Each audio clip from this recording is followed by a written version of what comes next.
depending on where you are in the world. Welcome, everyone. So, as Karen mentioned, we're going to be practicing some metta this evening, and I'm looking forward to this.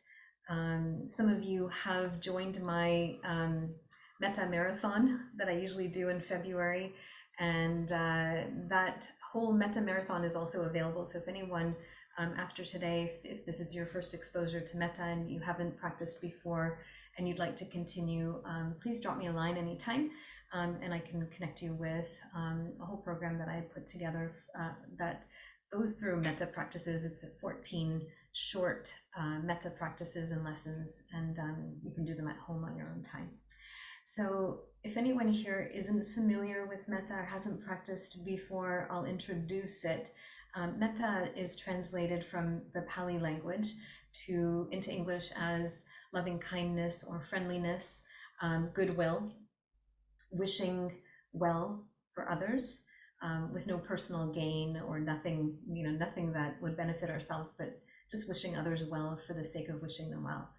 And it's an extremely powerful, powerful practice. If you have ever practiced metta and you've gotten to a place where you're able to kind of dissolve anger or dissolve or disarm yourself from any negative or lower states of mind, you can also agree that metta can be extremely, extremely powerful. For those of you who have done the metta marathon with me, you'll remember the 11 benefits. And I'll go through them today as well, share these benefits with you. So the practice has some very practical benefits for us, even as we're wishing others well with no desire to benefit ourselves. There is benefit to ourselves as well. And this is just it's basically a karmic benefit, but it still is a benefit. So the 11 sort of known benefits of metta, let's see if I can remember them. Okay, so the first one is that you will sleep well, you will wake peacefully, you will have pleasant dreams. The fourth one is people will love you. The fifth one is gods and deities and angels will love you, and animals will also love you. Number 6 is gods and higher beings will protect you. So we're going to talk about protection today. So there's 2 of these benefits that talk about protection. Not only in one of them is higher beings will protect you, but the other one is you will be protected from external dangers like fires, weapons, and poisons, and probably in modern day other problems that we could be exposed to. And then the 8th benefit is your face will be radiant. And then number 9 is your mind will be serene. And number 10 is when it's time for you to pass away at the end of this lifetime, you will pass away unconfused. And then the 11th out of the 11 is that when you are reborn, you will be reborn in happy realms. So a lot of reasons why we could be practicing and should be practicing metta. And some of them are really, really extremely powerful. Some of them seem kind of trite and, just a nice to have, like your face will be, pretty or whatever. Doesn't seem like a big reason to practice. But, dying unconfused, big reason to practice. Being reborn in happier realms, big reason to practice. Being protected. Okay, so we talk about protection twice in these 11 benefits. And we also talk about samadhi in a way a couple of times. So samadhi is something that I'll also translate for those of you who might not know the meaning of it. And samadhi is concentration. Samma samadhi is correct concentration, or the type of concentration that is conducive to practicing mindfulness. So as we're practicing metta today, I wanted to make sure that we understand how metta can be a really beautiful precursor to our mindfulness practice. Metta can set the stage for our mind to be ripe or to be in the appropriate kind of posture to be able to witness the arising and falling of whatever is coming up in our mind and our body, which is what we're doing when we're practicing mindfulness. So if you ever find yourself in a place where it feels hard to practice, hard to notice what's coming and going, Metta can be a really beautiful and powerful practice in order to set the stage for your mind to have samadhi and to practice vipassana or insight meditation or mindfulness, which are all kind of interchangeable terms. So I'm going to start by sharing I guess I could say the origin story of Metta, and back when it was first taught by the Buddha 2,600 years ago, or almost 2,600 years ago. And the story does talk about protection. It also talks about how the practice of metta was important for a very large group of monks who were practicing at the time of the Buddha in their personal journey. I'll also share with you the teaching itself. So the Metta Karaniya Sutta, which is the teachings on loving kindness that were shared by the Buddha that particular time. And then we'll go about practicing together. So I'll pull up the story. I'm going to read the story for you. So settle in, let it feel like it's story time. And I'm going to read the story for all of you the way that it was shared. And this comes from a couple of different resources. One is Access to Insight, and there's another website that I also looked at. So I had a couple of different sources and I pulled this story up from there. So this story really, as I mentioned, it talks a lot about the protective nature of metta, and it also talks about the nature of metta as being a precursor to mindfulness practice. So we'll start off here. The historical background which led the Buddha to expound the Karaniya Metta Sutta is explained in the commentary written by Acharya Buddhaghosa, who received it from an unbroken line of elders going back to the days of the Buddha himself. It is said that 500 monks received instructions from the Buddha in the particular techniques of practice suitable to their individual temperaments. They then went to the foothills of the Himalayas to spend the 4 months of the rains retreat by living a life of withdrawal and intensive practice. In those days, monks from all parts of the country would first assemble wherever the Buddha lived in order to receive his direct instruction. They then would go back to their monasteries, their forest dwellings, or their hermitages to make a valiant attempt at spiritual liberation. This is the story of how metta was their protection. After receiving the Buddha's instructions, they went in search of a suitable place to practice, and they soon found a beautiful knoll at the foothills of the Himalayas. This appeared like a glittering blue quartz crystal. It was embellished with a cool, dense green forest grove and a stretch of ground strewn with sand resembling a silver sheet, and was furnished with a clean spring of cool water. The monks were captivated by the sight. There were a few villages and a small market town nearby. The monks spent a night in that idyllic grove, and the next morning went to the market town for their alms walk. The residents there were overjoyed to see the monks, since rarely did a community of monks come to spend the retreat in that part of the Himalayas. These residents fed the monks and implored them to stay on as their guests, promising to build each a hut near the grove on the sandy stretch so they could spend their days and their nights plunged in meditation under the ancient boughs of the majestic trees. The monks agreed, and the residents of the area soon built little huts in the fringe of the forest and provided each hut with a wooden cot and pots of water for drinking and washing. After the monks had settled down contentedly in these huts, each one selected a tree to meditate under by day and by night. Now it is said that these great trees were inhabited by tree deities who built celestial mansions, appropriately using the trees as their bases. These deities, out of reverence for the meditating monks, stood aside with their families. The deities had thought that the monks would remain only for a night or two and gladly bore the inconvenience. But day after day passed, and the monks still kept occupying the bases of the trees. The deities wondered when they would go away. They were like dispossessed villagers whose houses had been commandeered by the officials of visiting royalty, and they kept watching anxiously from a distance, wondering when they would get their homes back. The deities decided then to frighten the monks away by showing them terrifying objects, by making dreadful noises, and by creating a sickening stench. The monks soon grew pale and could no longer concentrate on the objects of meditation.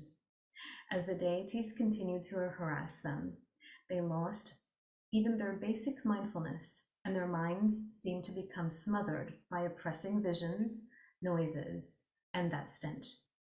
When the monks recounted their experiences to the senior-most elder of the group, the elder suggested to go to the Buddha. The monks agreed, and they set out at once, it is said, without even informing the village residents. They related their frightful experiences to the Buddha and requested another place to practice. The Buddha scanned the whole of India and instructed them, my beloved monks, go back to exactly the same forest and practice your meditation there. It is only by striving that you will effect the destruction of the inner taints. The monks responded to the Buddha's words by pleading that they not be sent back to the same forest, that it was impossible to practice there. The Buddha's response to this was, dear monks, because you went there to practice meditation without a weapon of protection, you have encouraged many distractions and difficulties. If you want to be free from the harassment caused by the deities, I will give you a true weapon of protection. It will be a theme for meditation as well as a formula for protection. It's said that at that point, the Buddha offered them the Metta teaching and practice. The Buddha recited the Karaniya Metta Sutta, the hymn of universal love, which the monks then learned by rote. They then went back to the grove. As the monks neared their forest dwellings reciting the Metta Sutta, thinking and meditating on the underlying meaning, the hearts of the deities became so charged with warm feelings of goodwill that they materialized themselves in human form and received the monks with great reverence. They took their bowls, conducted them to their rooms, caused water and food to be supplied, and then resuming their deity form, invited them to occupy the bases of the trees and meditate without any hesitation or any fear. Further, during the 3 months of the rain's residence, the deities not only looked after the monks in every way, they ensured that the place was completely free from any disturbance.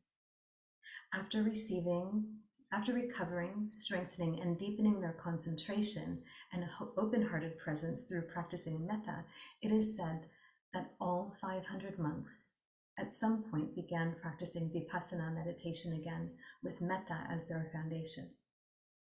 By the end of the rainy season, all of the monks attained the pinnacle of spiritual perfection. Every one of the 500 monks had become an arahant. Indeed, such is the power intrinsic in the Metta Sutta. Whoever with firm faith will recite the sutta invoking the protection of the deities and meditating on the sutta will not only safeguard himself in every way, but will also protect all those around him and will make spiritual progress that can actually be verified. No harm can ever befall a person who follows the path of metta. So, what is this powerful teaching, you might wonder? If you've never heard the Metta Sutta before, fear not, I will share it with you just now. So this is the actual teaching that the Buddha had shared with these monks when they came to him in fear. This is what should be done by one who is skilled in goodness and one who knows the path of peace. Let them be able and upright, straightforward and gentle in speech, humble and not conceited, contented and easily satisfied, unburdened with duties and frugal in their ways, peaceful and calm and wise and skillful, not proud and demanding in nature. Let them not do the slightest thing that the wise would later reprove. wishing in gladness and safety may all beings be at ease. Whatever living beings there may be, whether they are weak or strong, omitting none, the great or the mighty, medium, short or small, the seen and the unseen, those living near and far away, those born and to be born, may all beings be at ease. Let none deceive another or despise any being in any state. Let none through anger or ill will wish harm upon another. Even as a mother protects her life, protects with her life her child, her only child, so with a boundless heart should one cherish all living beings, radiating kindness over the entire world, spreading upwards to the skies and downwards to the depths, outwards and unbounded, freed from hatred and ill will, whether standing or walking, seated or lying down, one should sustain this recollection. It is said to be the sublime abiding, by not holding to fixed views, the pure-hearted one, having clarity of vision, being freed from all sense desires, is not born again into this world. So that's the sutta itself. And so we practice according to this sutta. These instructions on how to practice are embedded inside the sutta itself. Wishing in gladness and safety, may all beings be at ease. So when we have this practice, it's easy to wish all beings, may all beings be at ease, when they're nameless and faceless and we don't have any interaction with them. They're not creating stenches and horrible sights and sounds in front of us to scare us away from our homes or where we feel comfortable. Sometimes when we're sitting and meditating, we might not feel that there are beings that are creating negative sights or sounds, but our own minds that are creating memories or thoughts or feelings that don't allow us to have samadhi, don't allow us to have that correct concentration. And so metta is a weapon of protection. It's a weapon of protection against real world dangers, and it's a weapon of protection against the dangers of our own mind. It is said to be one of the perfections or one of the wholesome states. And so when we practice metta, we lift our heart, or we purify our heart in this way, and our practice has much more power. And then we can reap the results of our practices, just like those 500 monks that became arahants. So shall we do a little practice? Anyone agree that we should practice metta? Okay, I see a couple of nods. I think some of you are up for it. So why don't we? Okay. So technically, when we practice metta, what we're doing is we're repeating the phrases, we're wishing well to others, we're wishing well to ourselves, and we'll start with ourselves first, and we'll wish ourselves well. We'll bring a friendliness in towards ourselves. We'll accept ourselves. We'll see ourselves, and we'll wish ourselves well. And once we've done that for a little while, we might notice that we feel a lot more peaceful. We might feel a little bit more comfortable in our own skin. We might feel that the negative thoughts or feelings that had been plaguing us, or might have been knocking around in there, might have been following us around, but they seem to kind of dissolve, or they seem to quiet down. And then we can take this metta practice outwards to others. So then we traditionally, we will bring in to our mind, into our consciousness, someone that we love very much, someone who's very easy to practice metta for, someone who brings no negativity to our mind, like a baby or a small child, or for those of us who have animals or wish that we had animals or like to watch animals online, even cute little kitten videos, we can even bring an animal to mind and wish that being well, because they're very easy to love, they're very easy. There's no obstacle in the way between us and them.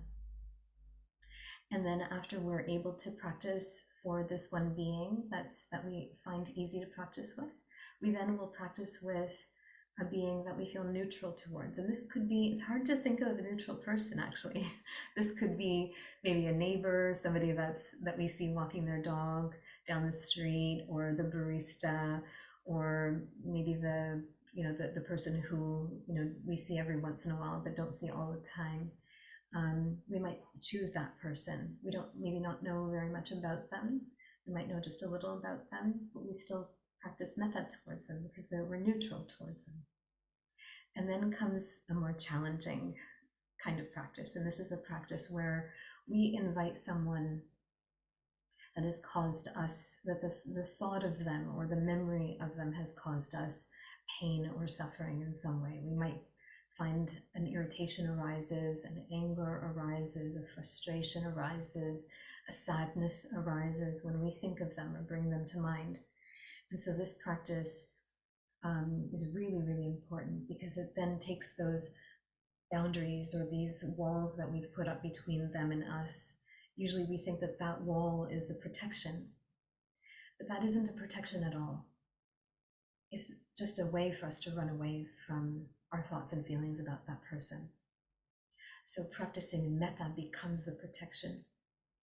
As we practice metta for them, we envision them with us, and we envision them maybe even seated next to us, sat next to us, and we envision ourselves being okay with them, accepting them, wishing them well, being friendly towards them. And this might feel like a big leap for some of us, but if we're able to do this successfully, then our metta practice will not have been in vain in any way. And it is only then that we're able to then say we can practice metta for all beings, everywhere, without any hesitation. So let's start with ourselves. Let's practice a little metta for ourselves first. So how do we do this? We can picture ourselves in our mind. We can feel our body sitting here. We can envision, almost hover outside of ourselves and look at this person that's sitting here today. And we might approach this person with a thought, an intention. May this person sitting here be well. We can use the word I. May I be well. May I be at ease. May I be safe. May I be protected.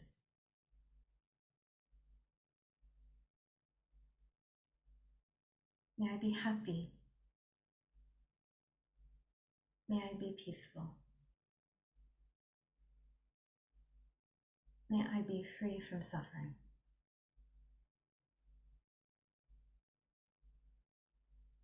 You can choose any of these phrases or all of them, whichever ones work best for us, are easiest for us, are most accessible to us. The simplest way to practice is may I be happy. May I be peaceful. May I be free from suffering. May I be happy. May I be peaceful. May I be free from suffering. So if we breathe in and use the breath, we can breathe in happy. As we exhale, we can breathe out and allow a feeling of peace to settle over us. May I be happy, breathing in that bright happy, and exhaling out peaceful, feeling peaceful as we exhale. Just practice for a few moments. May I be happy, may I be peaceful. May I be happy, may I be peaceful. May I be happy, may I be peaceful.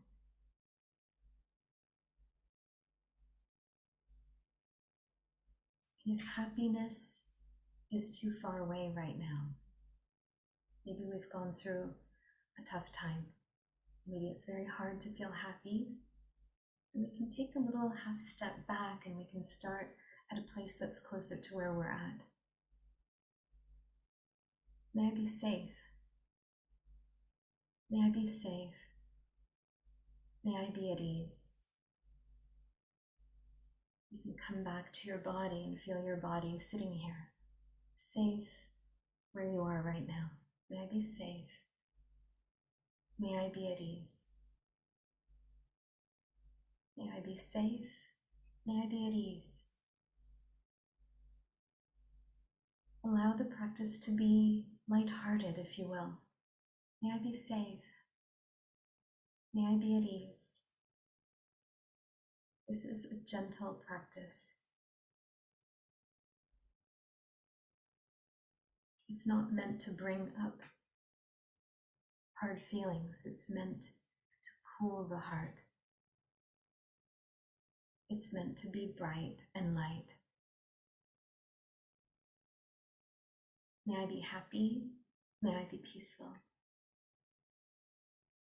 May I be safe. May I be at ease. May I be happy. May I be peaceful. May I be safe. May I be at ease. With friendliness, like a little child coming and bringing you a flower or a little gift, maybe a picture that they drew. That light, that simple, that sweet. May I be happy. May I be peaceful. May I be safe. May I be at ease.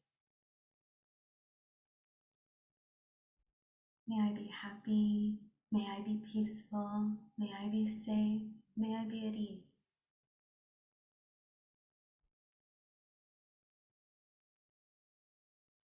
And it's okay to have a little smile on your face.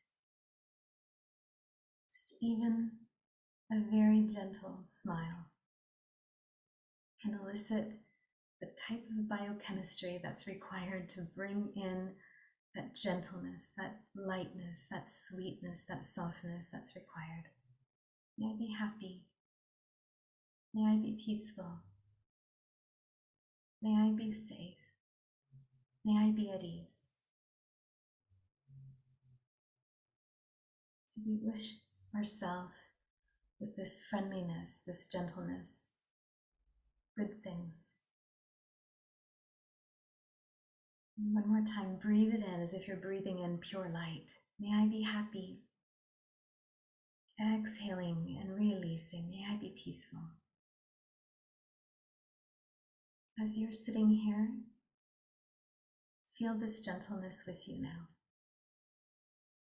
And you might bring to mind a being that you know who brings no negative thoughts or feelings to your mind.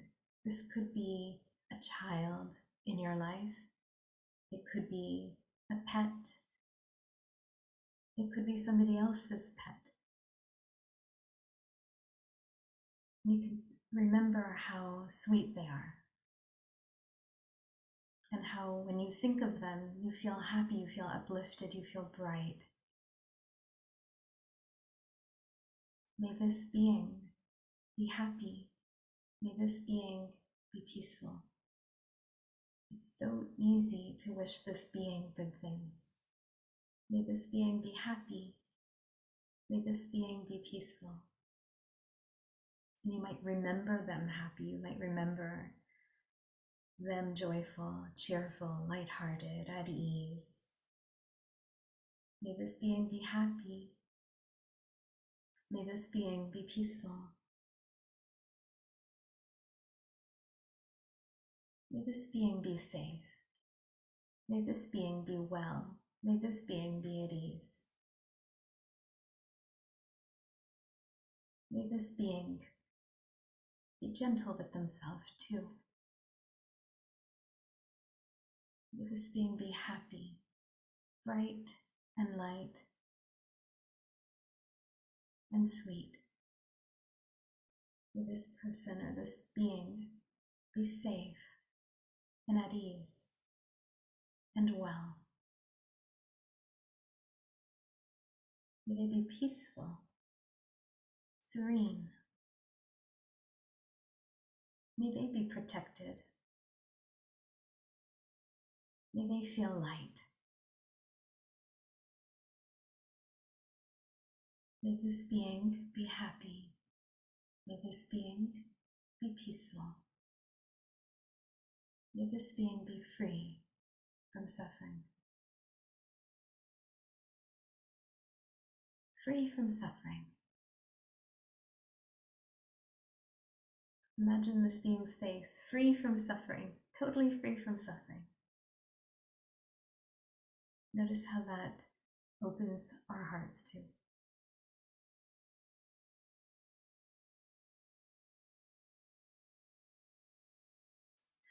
Let's take a moment and come back to ourselves.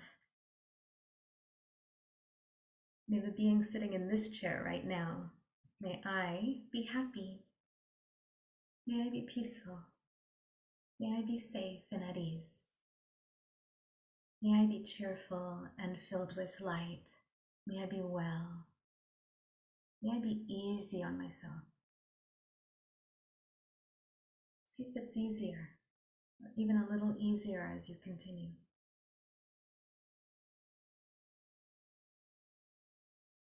May I be happy and peaceful.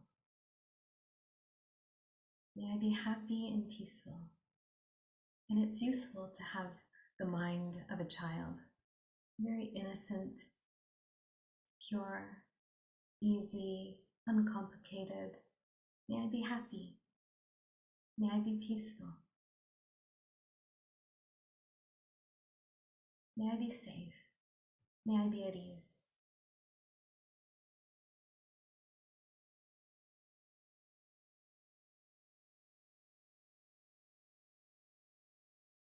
Take one deep breath in, filling your whole being with light. Exhaling, releasing, feeling that sense of peace as you exhale. And let's choose someone who would never guess in a million billion years that we would choose them. This could be a neighbor or the barista or the person that we see walking their dog down the street. Someone that would never guess that we would choose them. You could even imagine that they're surprised that we've chosen them. We might say, yes, you, come sit next to me.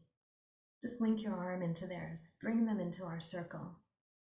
Come sit with us. You belong with us. Come sit with us.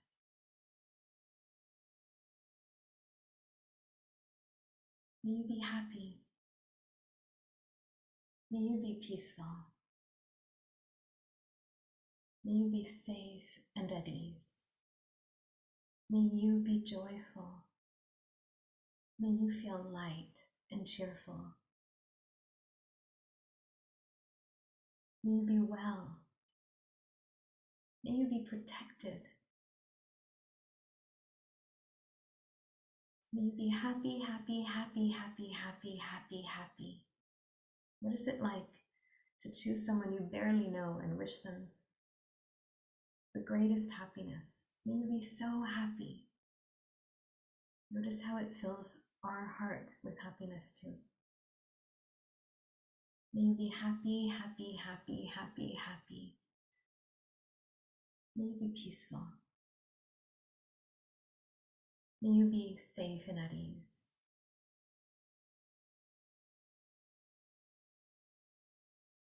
Feel yourself bright. Feel them bright and light. And we don't expect anything from them. Remember that Metta doesn't expect anything in return. What is it like to share goodwill with beings and not have any expectation whatsoever? What is it like to have this generous heart, this generous spirit? Okay, see this neutral person again with us, sitting with us. You might imagine our arm is linked in theirs again. May you be happy. Lean into them. May you be happy. May you be happy. Give them a little nudge. May you be happy. May you be peaceful. May you be safe. May you be at ease. May you be well. May you be protected. May you be free from all suffering.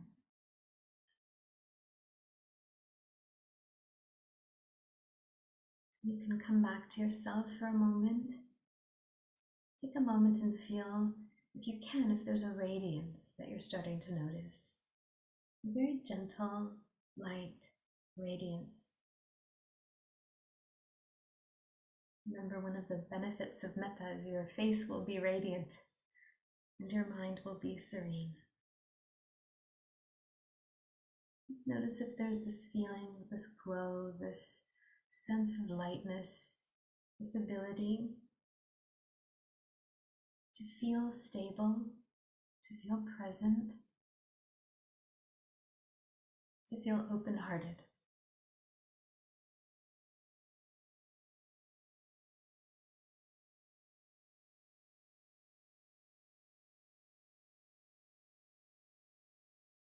And now comes maybe a challenging one. So let's see if we can choose someone that we know that feels more difficult. Maybe we've had a difference of opinion, or maybe they've done something that offends us in some way. Take a deep breath in, exhale out. Summon them, call them. Hey, difficult person, I'm choosing you now. I'd like you to come and sit with us. Come and be with us. Let's see if you can put your arm around them too. And see their own boundaries, their own walls that they have put up. See those walls start to come down as they come and sit in our circle with us. May you be happy. May you be truly happy in your heart. May you be peaceful.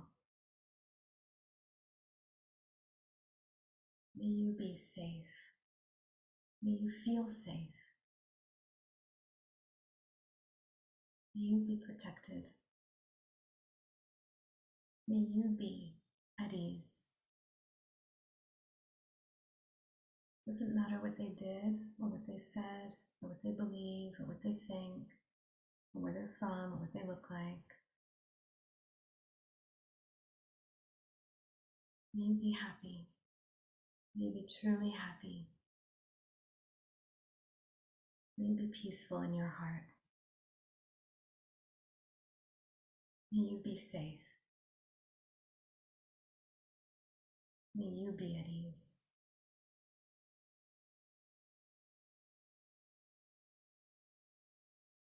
May you be well. May you be protected from any harm.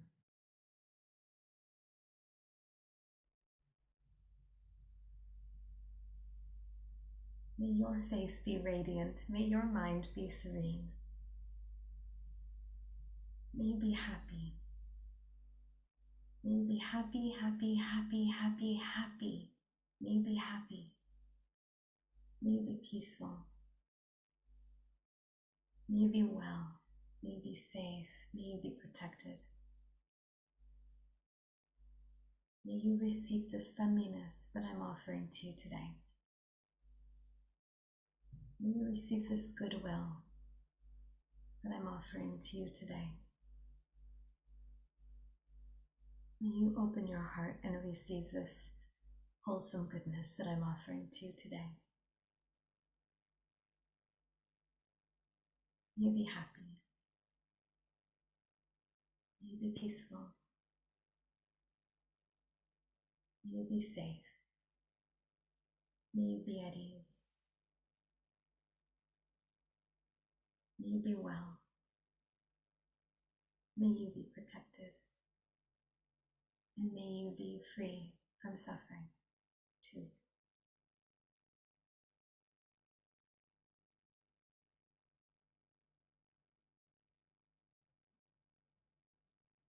Just feel what this is like for us. Take a moment and come back to yourself. Wish yourself well. May I be happy. May I be safe. May I be peaceful. May I be well. May I be protected. Take a deep breath into it. Happy. Exhaling out. Peaceful. Let it be light again. If anything got too serious a moment ago, let that seriousness fall to the wayside. May I be happy, happy, happy, happy, happy, happy, happy. May I be peaceful. May I be at peace. May I be at ease. May I be safe. As if you're wishing this little child, like your inner child, all good things. This innocent little sweet being that resides in your heart. May this sweet, innocent being that resides in my heart be happy and peaceful and safe and at ease.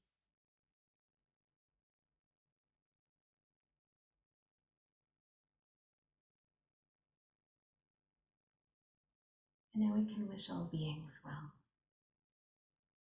For all beings, every type of being that may be, those that we can conceive of and those that are inconceivable by our finite human minds. Every type of being, may all beings everywhere, no matter how small, how large, how close or how far distant away they may be, may all beings everywhere, every living thing, be happy, be safe, be peaceful, be at ease, be well, be contented, feel loved, blessed. May all beings everywhere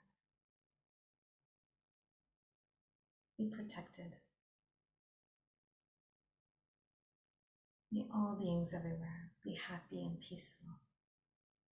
And we can imagine that our circle, those of us that are here today, our circle has exploded outwards and encompasses not only this entire world, but beyond this world, up to the heavens and downward to the depths. Every kind of being, no matter how happy or how much suffering they're experiencing right now, may all beings everywhere, without condition, unconditionally, may all beings be happy and peaceful and free from suffering.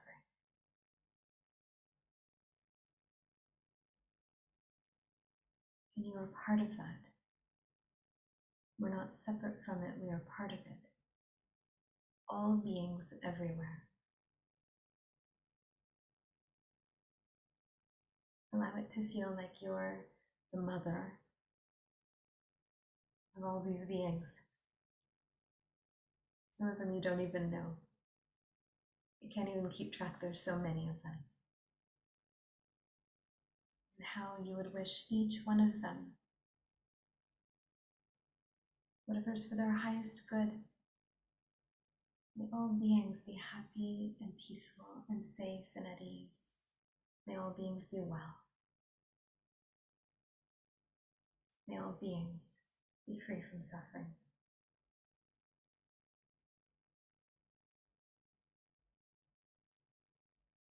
Okay, take one more deep breath in, filling your lungs with fresh oxygen, beautiful light. And as you exhale, release. As we come out of this practice, we may notice that the quality of our mind and our heart can shift tremendously. That we might find that there were certain parts of this practice that we enjoyed more than others, that resonated more with us than other parts. Some were easier, some were more difficult.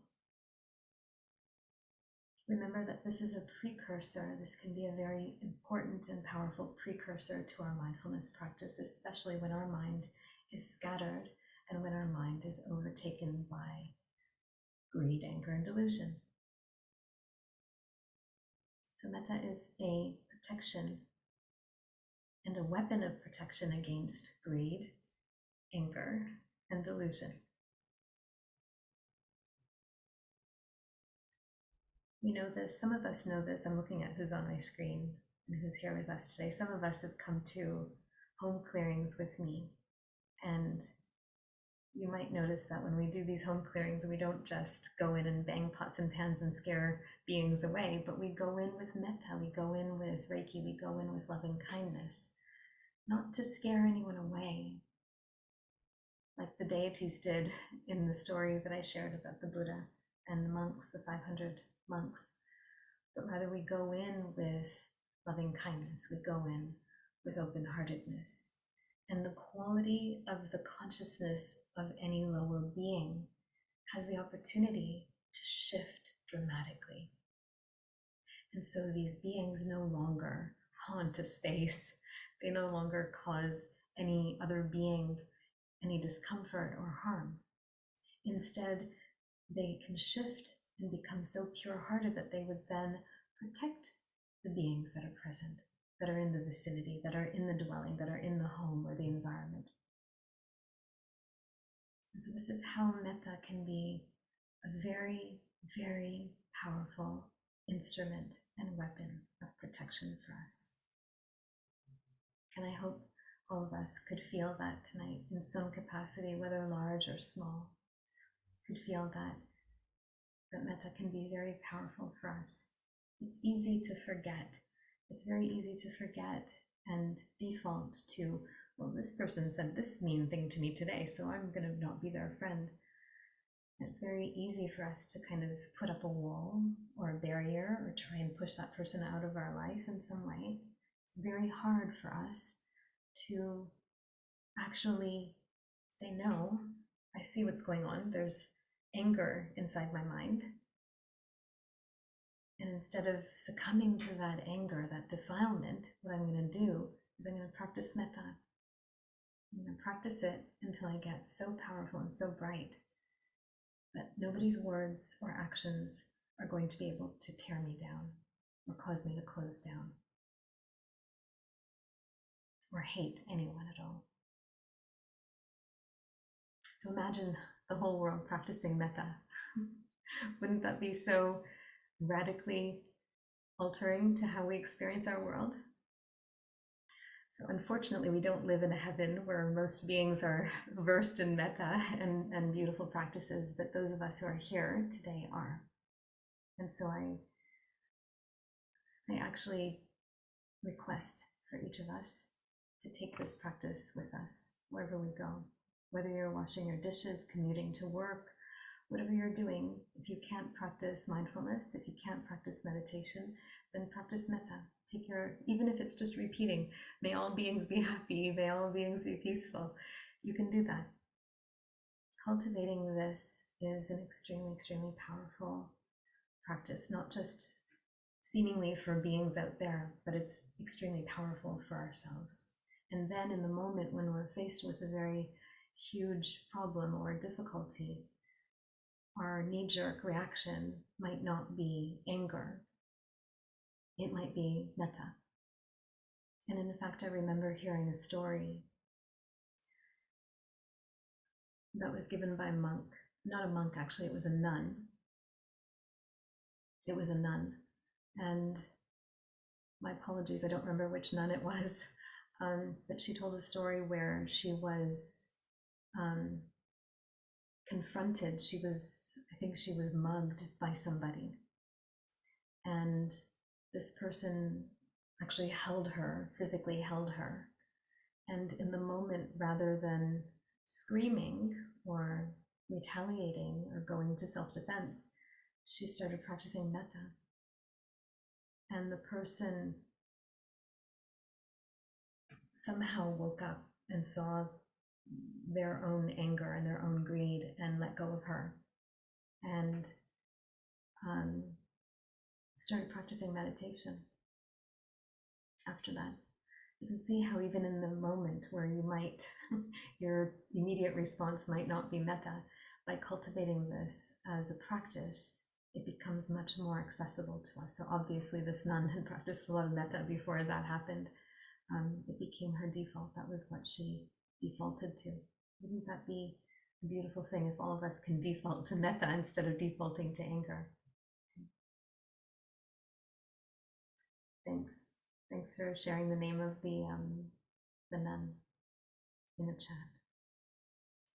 So take this practice with you, okay? Make it yours.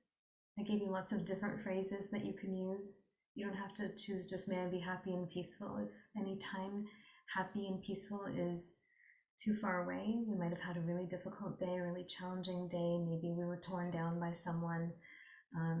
Maybe we were actually physically hurt by someone. Maybe may I be safe and at ease is as good as we can go, as good as we can get. Start there. It's enough. It can be enough. So let's see. I'll ask those of you who are brave enough to turn on your cameras so we can see who's here tonight.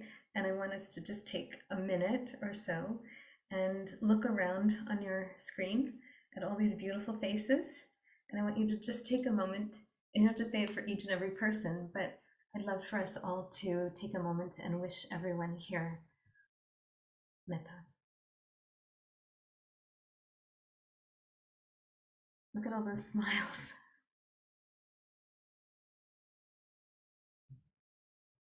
I'm going to my page too. Wow. And even those of us who are not on camera, I'm looking at your names, and some of you who are not on camera, I know what your faces look like. So we're sending metta to everyone. Oh, there's 3 pages, more people. Okay. There we go. So lovely. Ooh, so bright. Okay. So let's take a moment and we'll end our practice how I usually do when I end a practice, and we can bring our hands together if we want. We'll just do one more moment of metta. Let's wish that all beings share and benefit from the merits of our practice this evening. All beings everywhere, may all beings everywhere, including all of us here, may all of us be happy, may all of us be peaceful, may all of us be free from suffering. Thank you so much for joining tonight. Namaste. Wow. Thank you, Salima. Thank you so much. That was very, very deep and touched my heart in a really penetrating way. And I can feel the metta flowing through the internet. I think it's a great reminder for all of us here today. So I thank you. And just a reminder that next Sunday is Dr. Rhoda, and she'll be actually teaching an evening mindfulness class from Thailand. Usually she teaches in the morning. Next Sunday it will be in the evening at 7:30. And during this session, Dr. Rhoda will prepare us for the holiday with some mindfulness tips for the holiday season. So I thank each and every one of you for joining this evening, bringing your warm hearts and your beautiful energy. May you have a peaceful evening. Namaste.